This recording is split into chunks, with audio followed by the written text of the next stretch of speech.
Well, if you're planning a vacation to Mexico, there's a dirty little secret you need to know. You might want to pray you don't get sick or hurt. Not because of the quality of medical care, but the tens of thousands of dollars in bribes you may have to pay to get treatment. After a family member of one of our reporters had this happen, we decided to investigate, and KMPH News has uncovered that getting forced to pay bribes for health treatment in Mexico, not unusual.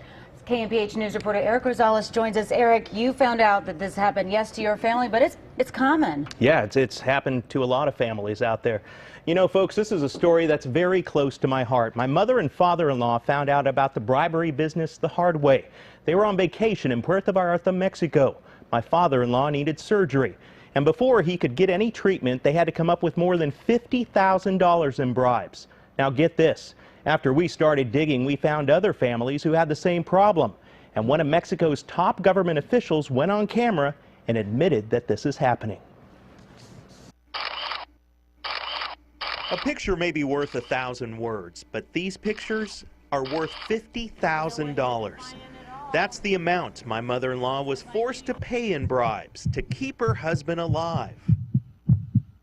Glenn and Linda Miller's Mexican vacation with friends was in full swing. Beach, fun, and sun when tragedy struck. I had been downstairs playing cards with some friends, and when I came up, I was calling to him. I came back through. I saw him laying on the floor. She said, "Jeff, there's been an accident, and it's serious, and I don't know if your dad's going to make it." As I got closer, you know, there was a pool of what I later found out was cerebral fluid that had, when he his skull had come through his nose. Glenn tripped in his room, landing face first through a glass table and onto the ceramic tile floor. Linda, who's a registered nurse, knew it was a bad fall. At one point, I could tell they were beginning to lose him, and they asked me to leave the room. Her husband needed emergency brain surgery. They took him in, and then within about an hour of him being in surgery, people began to stand in front of me, like about a foot away.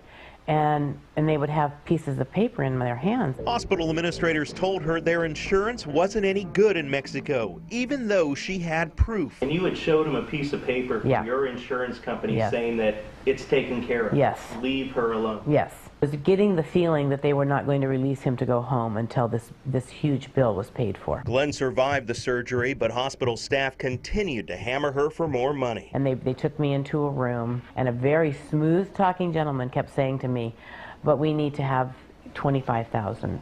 We need to have 30,000. We need to have 40,000.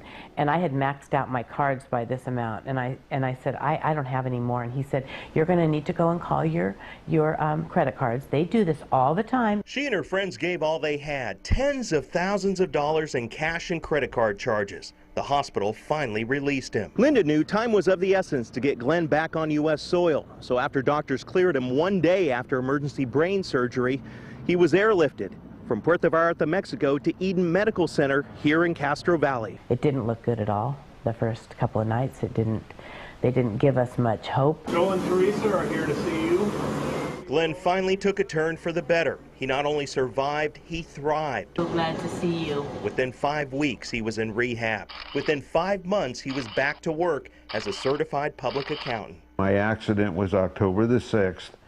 I came home just a day or two before Thanksgiving, and tax season started in late January. I did a full season of tax returns. The Millers are grateful to the doctors in Mexico, but were disgusted with the extortion. It's fairly common in Mexico. Mark Jones owns an air ambulance service. He says his company always works with a handler on the ground, a native who knows who to pay and works out the costs. Mexico, you have to be very cautious. You know, they kind of know that they've got you, and if you don't take care of these things, they'll impound your plane.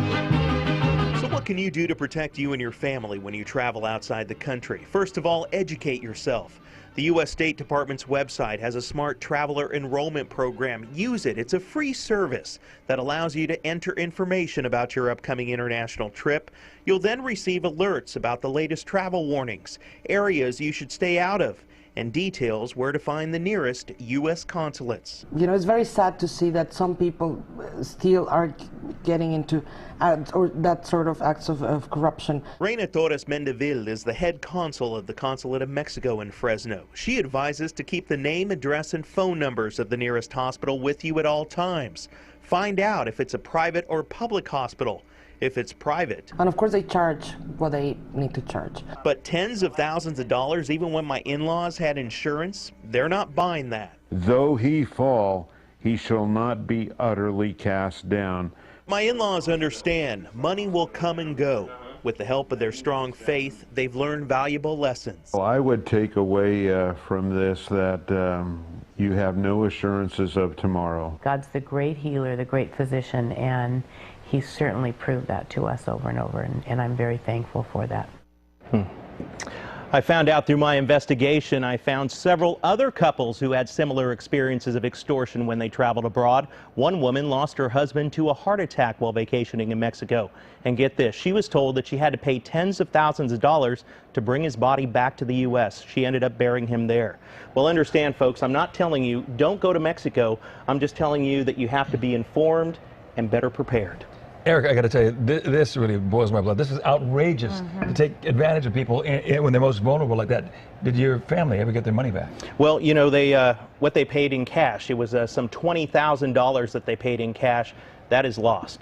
As for the credit cards, as soon as they got back, they ended up calling the credit card companies, and they got about the $30,000 reversed. Yeah, I said, why didn't they contact the embassy, the U.S. consulate right then? Well, that's the thing. Time is of the essence. Yeah. I mean, my father needed emergency brain surgery, so he had to literally get into surgery right then and there. So they were putting papers in front of her, sign this, sign that. Some of the papers said that she had to pay the bill in full, she couldn't leave the country. Another one said that she had to sign this, and her home here in California would belong to the Mexico government if she couldn't pay it off. It's overwhelming. The people doing that knew they had them over a barrel. They certainly did. Thank you, Eric. Very eye-opening. Yeah, thanks so much.